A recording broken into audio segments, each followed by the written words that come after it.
A chainsaw and a can of petrol stood on the truck bed. "Here you are, mate." Waldo dumped the toolbox down beside the bike with a jangling rattle. He grinned. "I'll let you do it, so if you bust it, it will be your fault." Val nodded his thanks and began experimenting with a couple of spanners before selecting one that would unbolt the gear lever. Waldo sat himself on a fallen tree trunk and began to roll himself a cigarette. "What you doing out here, then?" "Reminding myself how to ride a bike. It's been a few years." Val pried the gear lever off its spline. "The bike belongs to the farmer I'm working for. He lent it to me so I could get to work." "Who you working for?" "Schaefer's. I'm driving their dozer, carving out a dam for them." Waldo picked a strand of loose tobacco from the tip of his tongue. "I know 'em. Done some work for 'em myself." He replaced the cigarette in his mouth. Val glanced at him. He couldn't help but feel that the cigarette presented a significant fire hazard. The tip of it glowed amid a greying tangle of whiskers. "You picked a remote place to learn to ride." "I live pretty close." "Yeah? Where?" Val regretted giving a clue as to where he lived. How much should he say?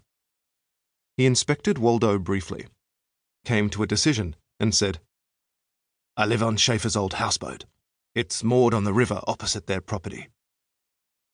Waldo nodded and lapsed into silence.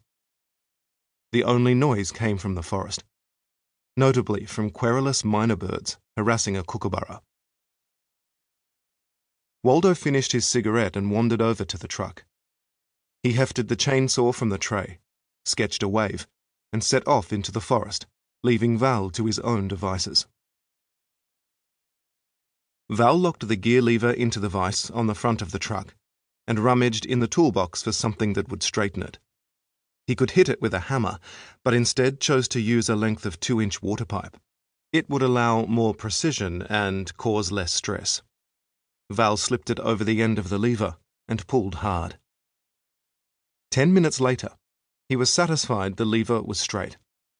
After bolting it back into place, he sat astride the bike and booted the kickstart. The engine fired into life, startling a sulphur-crested cockatoo on a nearby branch. Its ear-piercing screech caused Val to duck involuntarily as it flapped away. What now? Val glanced at the truck. It was partly loaded with posts. Each was a handspan in diameter and a little over 2 meters in length.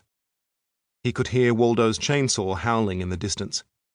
Cutting and loading the posts would have to be hard work for one person. Unsure whether he was doing a wise thing, he dismounted and walked toward the sound. He had chosen the banks of the Murray River as a place of concealment, a place from where he could watch.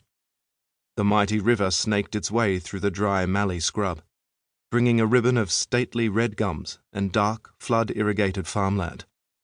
Vineyards and citrus orchards flourished under its beneficence. But some of the river's wooded floodplain remained wild and untamed, and it was in this wildness that he'd chosen to hide. At first he'd seen nothing of his surroundings other than places of concealment, fields of fire, risk factors, and escape routes. But as the days passed, he began to notice the ducks, ibis, and egrets. He watched the majestically plumed nankeen heron, the ring-tailed possums, and the long-necked turtle, and collectively they had stilled him. Whilst there was plenty of death in nature, there was seldom malice, and that was so shockingly different from his experiences in life that he'd seized upon its innocence as something salvational. Away from the river's floodplain, the soil changed colour to a rust red, and the vegetation featured the iconic mallee tree. These low, multi-trunked trees thrived with minimal rain. Sadly, too many of them had been cleared to make soldier settlement blocks, farms that were barely viable. The Schaefers, for whom he worked, had told him that they budgeted for drought 1 year in 3. Fortunately, their property also straddled some black soil that could be flood irrigated.